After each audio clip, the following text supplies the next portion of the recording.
Wanted to make a video real quick on running backs. I've been wanting to make a video like this for a while.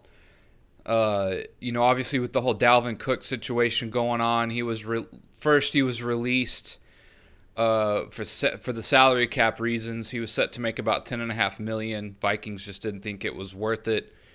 And then obviously very recently here, there's been some rumors that he had a settlement in a domestic abuse case, and so maybe that's why teams are hesitant. But going back before that, right? That's very recent. Going back to when he was released initially, and still no one wanted to pick him up. No one wanted to pay his price tag. Is largely what I'll be speaking on. So the domestic abuse case or settlement aside, I wanted to talk more or less about the position of running back. In 2016, I'm a Cowboys fan. In 2016, the Cowboys drafted Ezekiel Elliott. I did not like the pick at the time, not because I didn't think Elliott wasn't a good running back, because he is. He's one of the best, especially there for about 3 to 5 years. He was easily one of the best, if not the best, for a stretch there. It has nothing to do with the skill or the quality of running backs anymore. It has nothing to do with that. They are just very injury prone. They take a lot of beating. At the age of 30 years old, they essentially fall off a cliff. And they need to be multidimensional. And with the way that the game has gone to so much a passing-oriented scheme compared to running between the tackles and having sort of a bell cow workhorse back, guys need to be able to catch the ball out of the backfield more than they need to be able to run between the tackles. And there are a lot of guys who can do that. And I also sort of go back to, in the NFC East, we had the Thunder and Lightning for the Giants there for a while with Ron Dane and Tiki Barber. And I would say that experiment largely worked out. They did very well for quite a while. Just the running back by committee, having guys who can do different things in different situations. You need a guy or two who can catch the ball out of the backfield. You need a guy or two who can get you a yard or two when you need it on a third or fourth and short or goal line situation. Just the way that running backs have been used, and in terms of their risk assessment, right? They're just not worth the price tag anymore. And, I hate to say that running backs are a dime a dozen, but that's largely what they've become in a way, right? Again, I think honestly the hardest job of a running back these days is picking up the blitz, right? That's probably the toughest thing for a running back to be great at these days, is picking up the blitz and being smart in your blocking if you're held back to protect the quarterback, right? A lot of guys can just simply take a handoff and run it down the assigned, hole or gap that you're supposed to run at, or catch a ball out in the flat out of the backfield or something like that, right? That's, professional athlete speaking, or professional athlete wise, that's easy, right? That's something a lot of guys can do. And to Elliott's credit, he was amazing at picking up blitzes. We absolutely got our lunch eaten there for a while before Elliott showed up in terms of the running back position, because guys were just not good at picking up blitzes. And sort of picking up their assignment. And that's one thing that improved almost immediately when Elliott came onto our team. But in 2016, we drafted Elliott. I didn't like it. Again, a number 4 pick. I really wanted Bosa, who unfortunately went a pick before us. But even that being said, I think if you could go back or pick Bosa and Elliott at the time, right, a lot of people might have been like a 50-50 coin flip. And I really wanted Bosa, and I think time has proven that would have been the better pick, right? But we could have got Derrick Henry at number 44 or 45th pick. We could have got Larry Tunzel. We could have got Jalen Ramsey. There's just, the running back position, in my opinion, is just such a easier position to fill. You can throw 3-4 running backs at people. Their risk reward on running backs is very high in terms of them getting hurt, but how many guys are actually going to give you 1,000-yard seasons, on the ground? There's just not many, and it just doesn't happen very much anymore. And the way that teams have just become such an air-oriented offense, more or less, guys need to be able to catch balls out of the backfield. They're almost like, I don't know if you guys remember, like Miles Austin. He was almost like a running back in a way who played wide receiver, right? That's almost what they're going to. You think of Tony Pollard now with the Cowboys, something like that. That's really where sort of the running back position has gone to. More of like a switchblade kind of running back who can do a lot of different things, especially catching the ball out of the backfield, right? Running between the tackles is just not really needed anymore. Guys are spreading out defenses. They're trying to get guys, out in open space to make a play or two, let the athleticism take over. And so these sort of big bruising between the tackle running backs are just a thing of the past, right? And so going back to this Dalvin Cook thing, they're just not worth the price tag. $10.5 million is what he was slated to make this year.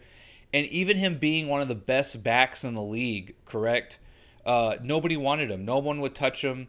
Again, this is before the domestic abuse thing. No one wanted to pick up a price tag like that. And that's for one of the best running backs in the league, right? It's just so hard for a running back for 16 games during a season, to give you 80, 90 plus yards and a touchdown, whenever you could just split that up amongst 2 or 3 running backs, especially with even the way quarterbacks run a lot these days, or a lot more, picking up first downs or scrambling out of the pocket, right? The between the tackles running back is just dead. He's just, don't get me wrong, there's still some guys out there who do it, and you have to be able to do it every so often to keep the defense honest, right? But those guys are gone, and the position of running back, the traditional running back, is dead, essentially, in my opinion. And you think about a guy like Elliott. I didn't want to draft Elliott number 4. I thought we could have drafted a much bigger need in terms of position. I think that you can fill a running back position a lot easier, whether free agency, guys who went undrafted, picking up guys late in the draft.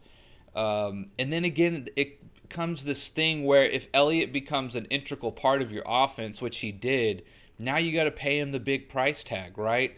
And putting that much money into the running back position, who I don't think they're like an X factor anymore, right? You can pick up offensive yards and scoring with so many different places or through so many different positions, right?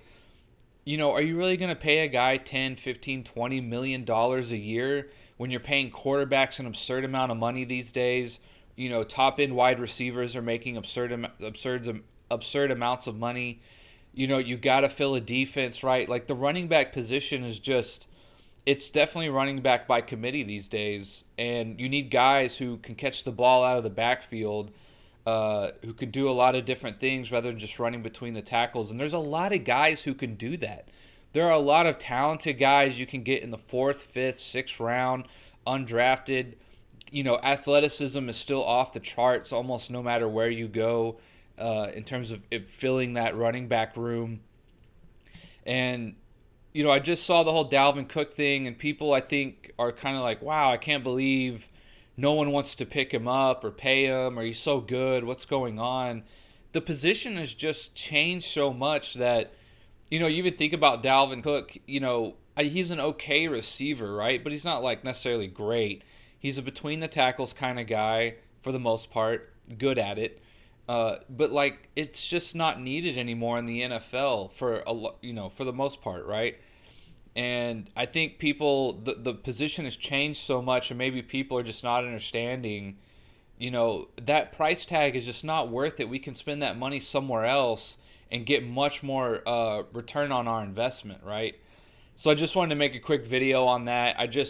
For the longest time, I've been saying, if I was building a team, if I was putting a roster together, the last position I would look at, in all honesty, is the running back. I think, even a position like tight end has become more important than the running back, which is really crazy to think that in 10, 20 years, the importance of those positions has perhaps changed, right? Tight end used to be just a glorified blocker. Maybe every once in a while you go run a 5 or 10 yard out, or something like that, and that was it, right? And the tight end position has probably changed more than any other position in the NFL or in football during my lifetime, right? I can't think of another position that's really changed so much They've gone almost from, another offensive lineman really is what they were to being a threat, a deep threat at times, right? And being a playmaker. And you see guys like Jimmy Graham and Gronkowski, uh, you know, all sorts of guys, right, all over the place who've just totally revolutionized the position into being a scorer and a playmaker and a threat. Uh, so, I can't think of another position that's changed maybe for the better, and I can't think of another position that's changed maybe for the worst in terms of the running back. Uh, and, it doesn't surprise me that people don't want to pick up Dalvin Cook. I wouldn't want to pay running backs anything, to be honest with you. I'd pay them the least out of probably any position I can think of right now. Your main job is I need you to just catch some balls out of the backfield and pick up the blitz. That's really it these days for a running back, right? And there's tons of guys, tons of running backs who can catch a ball in the flat, who can, I think for the most part, guys can pick up blitzes okay. I think that's a little bit more of an art form. That's a little harder to do. That's a little bit of a harder skill to master, to be able to sort of see things before they happen. And you're picking up guys who are, 50 pounds heavier than you, just running down on you. That can be a little more difficult. But for the most part, that's all a running back needs to do these days. I need you to pick up the blitz, and I need you to catch some balls out of the backfield. And every once in a while, we'll hand it off to you. That's what the running back has become. And in terms of athletes, again, the NFL, we're talking about the best athletes in the world for that sport. There's tons of guys who can do that. Tons of guys who can do that and do it well. You think about a guy like Tony Pollard, who probably, like on paper, in terms of athleticism, strength, speed, etc., is not even really in the same realm as Ezekiel Elliott in terms of their primes.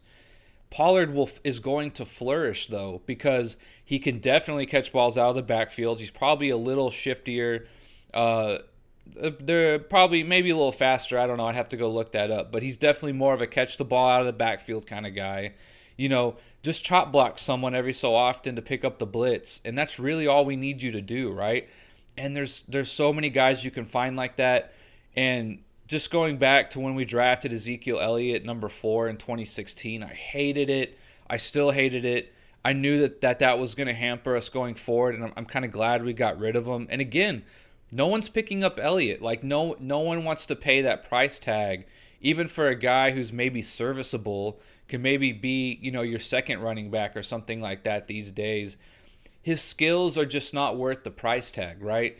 Whereas if Tony Pollard became a free agent today, tons of teams would be interested, I think, because they probably wouldn't have to pay him as much.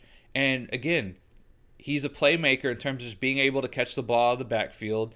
Teams are throwing it 30, 40 times a game, right? A guy like that is much more serviceable than a guy like Elliott or a Dalvin Cook. And there's tons of guys like Pollard out there, correct, in my opinion. So that's just my quick little rant on running backs. Whether you like it or hate it, I just think the position has their responsibility and the percentage of what they used to be in terms of a team's offensive contribution and the way they used to be a focal point, has just totally digressed over the years. And whether you like that or hate it, it just is what it is in my opinion. So that's just my quick video on running backs. We'll see what happens with Dalvin Cook and Ezekiel Elliott, and things like that. But in terms of a Cowboys fan, I think Pollard's going to be great. Again, he's going to demand a bit of a higher price tag as well going forward. But we'll see what happens with that. But I think, you can replace a guy like Pollard way easier than, trying to get like these studs like Ezekiel Elliott, who he's been hurt a lot. That's just the position. Running backs probably take the biggest hits and the most hits, the most frequent hits too, if you're using them, right? And that's the thing is like a guy like Elliott, for him to be good, you have to give him the ball 20 times a game, right? And it's just so hard for guys to just be ripping off 100-yard games these days that, to give a running back like Elliott 20 possessions, right? 20 touches, it's just not worth it for, you can, let's say Elliott goes 20 rushes, 100 yards, and a TD, right? Just kind of like an average. decent running back performance in terms of a traditional role that we think of. You can make that up in 2 or 3 passing plays these days, right? That's kind of where the game's gone, is where can we get our yards from? Where can we make big plays? Where can we get chunks of yards? And instead of giving Elliott, again, eating up the clock is one argument you could go for, right? Or being able to pick up short first downs. But in terms of where are we going to get our yards and our plays and our scores from, you can go, you could spend that money on 2 or 3 wide receivers to fill your room up, and all those guys need to do is just make 1 or 2 catches a game, and you've already eaten up that 100 yards that Elliott needed 20 touches for, right? So I think that's where the thought process largely has gone in terms of the risk reward of an offensive scheme, right?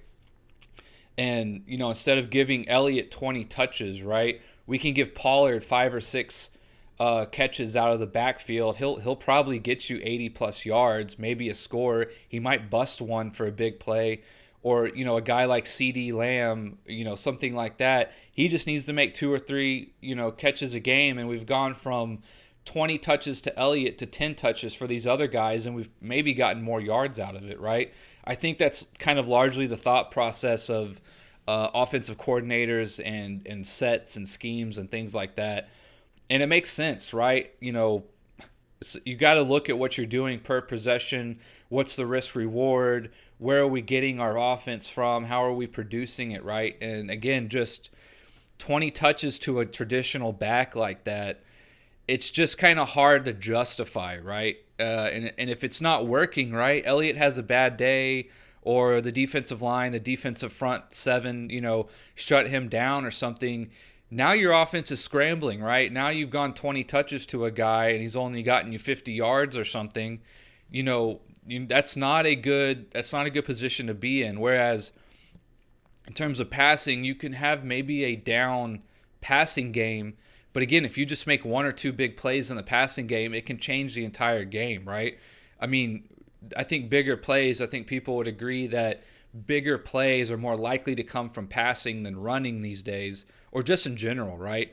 Being in the open field, hitting a guy in stride, you're more or less one-on-one in terms of you and the cornerback. Maybe you got to beat a safety or 2, but again, an athlete in the open field is very hard to bring down, very hard to tackle, things of that nature, right? So bigger plays obviously come from the run game. I think you can have a bad passing game and be able to make it up, or sort of even that out if you make a few big plays. Whereas if your running game's not having a good day, that big play probably isn't coming. And if you're not designed to throw, it's hard to change up your game in terms of like, well, we tried running, now let's try airing it out, right? It kind of just doesn't work like that. So that's why I think largely also the running back game has just, in terms of the traditional between the tackles, it's dead, right? It's just dead. It's just not worth the risk. It's not worth the money. It's not worth the time and the effort and the possessions. And so that's just largely my video in a nutshell. I think again, if I was building a roster or a team, running back's probably the last position I'd worry about, to be honest. Like quite literally the last one. I'd rather put it in linebackers, defensive backs, offensive defensive line, a tight end, quarterback, wide receiver. I mean, all over the field, besides the fullback, right? And again, another reason, or another sort of proofs in the pudding that the running game's kind of gone by the wayside is like fullbacks aren't even really a thing anymore, right? Fullbacks used to be sort of an important position, right? You need that lead blocker kind of picking up the linebacker, or picking up the blitz or whatever. I mean, fullbacks aren't even really a thing anymore, right? So that's just my video. I just want to give my 2 cents on the position of running back these days. And yeah, so as always, I'll see you guys on the next one.